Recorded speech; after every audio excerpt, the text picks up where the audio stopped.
Isomer is an S-class arcane tendency sinner who deals magic damage. Her main role is as main DPS for the magic team. Her mechanic revolves around her ultimate which scale with her attack speed. Other than that, she also can deal core damage, which is something that always nice to have in a sinner. Isomer gameplay is that you have to cast as many as her ultimate as possible. This will build her potential energy, which going to make her exclusive ultimate damage stronger. And then during the core break window, cast her exclusive ultimate for profit. Sounds simple, but the truth is due to her ultimate scaling with attack speed, there is more depth in her abilities. So let's break down her skill. Isomer characteristic is damage plus 5% and another damage plus 5% to enemies with broken cores, a common characteristic for a main DPS. Her Mania Intensify is attack speed plus 15%, a stats that's going to scale very well with her ultimate as I mentioned. Isomer normal attack is that she fire one particle stream. Effect wise, particle stream is nothing special, it's the standard damage to an enemy within skill range. This damage counts as skill damage. Next is her ultimate, which is your main skill. Isomer deals 1 core damage to all enemies within skill range, then fires 5 high energy particle streams. High energy particle streams deals damage equal to 240% of Isomer attack to all enemies within skill range. This ultimate can be charged 2 times. Since she fires it 5 times, that's a total damage of 1200% per ultimate. Now, if you think this total damage coefficient is underwhelming, then you definitely need to stay tuned, because Isomer is going to prove you wrong. Isomer with her passive 1 can deal additional damage. After particle stream or high energy particle stream hits, Isomer additionally deals damage equal to 100% of her attack. For every 4 times this effect triggers, the next trigger will deal damage twice. The trigger count of particle stream and high energy particle streams are accumulated separately.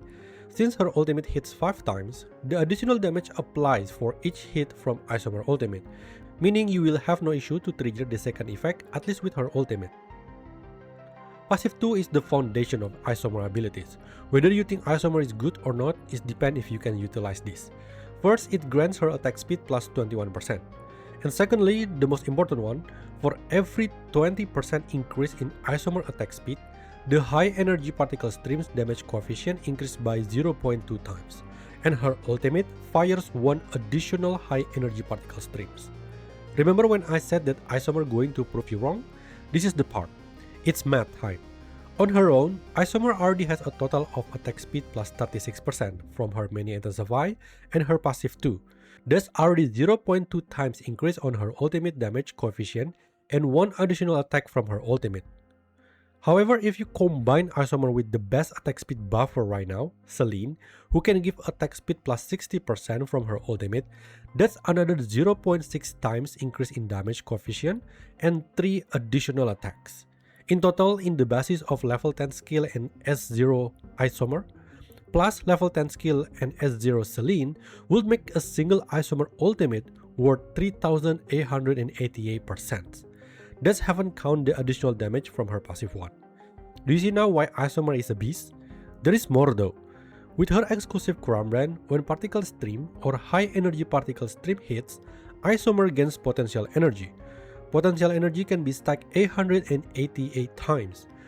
That's more than Hilda's intelligence stack that can be stacked 600 times, just so you know. You can track how many potential energy Isomer has by looking at the number next to her HP. Something that I also noticed is that hitting multiple enemies with Isomer's ultimate will only count as 1 hit of high energy particle stream, instead of multiplied by the number of enemies being hit. As you can see in this showcase, Isomer only gained 10 potential energy instead of 30. So what do we do with this potential energy? Well, you use it for her new exclusive ultimate, Law of Entropy Increase. This exclusive ultimate has a 30-second cooldown and can be used 3 times per battle. Law of Entropy Increase deals damage equal to 600, 800 or 1000% damage to all enemies within skill range. And for each potential energy, the damage coefficient is increased by 48, 64 or 80%. That's a total of, wait for it, 70,040% damage on maximum stack. That is so huge, and I'm not even finished. Because after she casts her exclusive ultimate damage will be doubled. That is crazy. However, before you jumping the gun, I need to clarify something because I think this part of description might be wrong or misleading. Now, When you see this word, the exclusive ultimate is doubled, I think it's pretty logical to come to conclusion that this means the second exclusive ultimate will be doing 2 times more damage than the first, and the third exclusive ultimate is 4 times than the first. You know, because it's doubled the second one. Unfortunately, that's not the case. I tested it with 0 potential energy isomer and the result is the following. Do you see that? That is not doubled on every use, but instead is a 100% increase after each use. So it's not as powerful as the description suggests, but it's still powerful regardless. Okay, showcase time. Let's set up Isomer. At this point, we understand that Isomer key abilities is that her ultimate scales with her attack speed, and her exclusive ultimate require her to cast many ultimate to make it even more powerful. So it's obvious that the first scenario you want on the team is Celine. Her ability to grant attack speed plus 60% is irreplaceable and make it compulsory on the team. No Celine, don't bother to play Isomer. Now, next is a bit of my preference because I really want to hit that 888 stack of potential energy. So Jichuan to refund the energy cost and LL for energy battery are a good addition. Alternatively, I have seen people using Isomer in Arcane Crit team. If that's the case, then Ying Ying is a must and Yelena is more preferable. But in the showcase, I prefer the prior. The remaining team you can fill it with more damage Amber, Core Breaker or Healer as necessary. For Crown Brand, it depends whether you are playing normal Magic team or Arcane Crit team. Normal Magic team option includes Embrace of the Dead, Melodious Bell Tower, and Golden City. If you play Arcane Crit, you can use Judgment plus Overthrown Tower and Casualty Rewritten. Since I'm playing normal Magic team, I use Embrace and Melodious Bell Tower. For Shackle, my Isomer was Shackle 0 and then become Shackle 1 later on. Now, time to deploy. In Broken Frontline, Isomer kinda has the same issue with Celine, in which she can't really show off her full potential. Building potential energy needs time, and if you want to see it on its maximum capacity, then you definitely need longer than 30 seconds. The same thing with her exclusive, in which you will not be able to utilize the double effect in Broken Frontline if you are capable of clearing the stage within 30 seconds. If you are not, or if you miss the 30 seconds by a little bit, you still can use it twice as long as you cast the first exclusive as early as possible. Overall, even with one exclusive ultimate usage, I still managed to clear the Broken Frontline in 27 seconds, which is what I would expect. However, there is something that kinda bothers me, because I believe she can do better, but something stopped her from doing so. And that's where I discover Isomer's second weakness. It's her ultimate skill range being across area. Now, whether you want to consider this a weakness is debatable, because to be fair, this will not matter in a single boss fight. But in Broken Frontline, let me tell you, you have no idea how many times, in my mind, I screaming, fuck, I wish I have Shackle 1. I mean, look at this. I have to wait for this son of a bitches to line up so I can kill them with a single ultimate. That's where the time loss come from. Waiting. If I have Shackle 1, I can just hit them immediately. So what is Shackle 1 do? Shackle 1 changed the ultimate skill range into 3x3 area. Not only that, Isomer ultimate fires 3 more high energy particle stream. Now, I'm fully confident even without the extra hits from Shackle 1, I still can clear it faster as long as the ultimate skill range is 3x3, because Isomer damage is actually that good. To prove my point, a couple of days later I get her Shackle 1, and guess what? Gone the part where I have to wait for enemies to line up. These two right here, dead. This one, dead. Dead, dead, dead. No waiting necessary. As a result, huge jump from 27 seconds to 19 seconds.